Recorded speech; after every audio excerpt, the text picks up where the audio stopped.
Hey, thanks for joining me on my walk. Today I'd like to talk to you for a little bit about the concept of call and response. Call and response goes all the way back to Africa. It's about a pattern, a cadence, if you will, that undergirded African music that's been passed down to all modern music today. And the idea is that someone in the community would literally call out. They would sing whatever it was that was on their heart, whether that was pain and sorrow or joy and happiness. They would sing that out, and then they would wait for the community to respond in music and in song, that the community itself would validate the singer by how they responded to that song. Well, this is the idea behind verses and choruses in modern music. You know, the verse, the singer's singing out their truth, where they're at, their challenge, their hope, their happiness, whatever it may be. And then the chorus is just as the name implies. The chorus implies more than one voice. It's many voices joining together to mirror back, to echo back to the singer the truth that they're hearing. And there's just something about us that this pattern is really a pattern for life, something we desperately need. We want to cry out to others and to have that truth validated by them as they echo back that same truth. I'm a huge fan of the blues.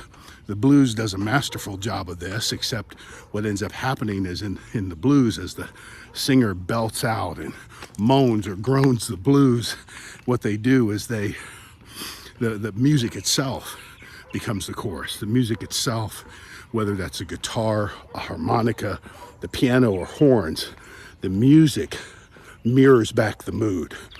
You feel the blues. It's very guttural.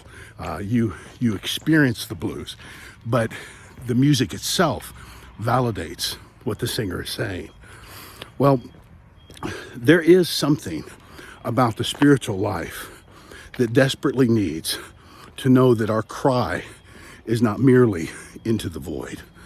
We want to know that when we cry out in joy and in happiness, that something wonderful has happened. We want others to mirror that back, to echo that into our life, because any joy that's shared and others enter into, that joy is multiplied.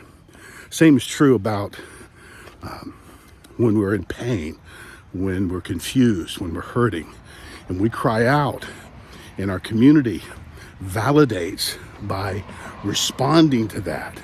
It takes my sorrow and it divides it. We all begin to carry that sorrow together instead of just one. So I just wonder if today you might go through this day aware that people are crying out all around you. Some to be noticed, some to matter, some because they're hurting and the load feels overwhelming, some because they're just so happy and no one else seems to be happy for them. A part of the pattern, the cadence of life, is call and response. And so begin praying, God, help me to be attentive to the cries all around me, and help me to respond with your heart and to validate those people and to enter into their joy or to enter into their sorrow in such a way that they know that they're not alone, and that there's a God in heaven who is aware, who cares, and is always there for them. God bless you. Hope to see you again real soon.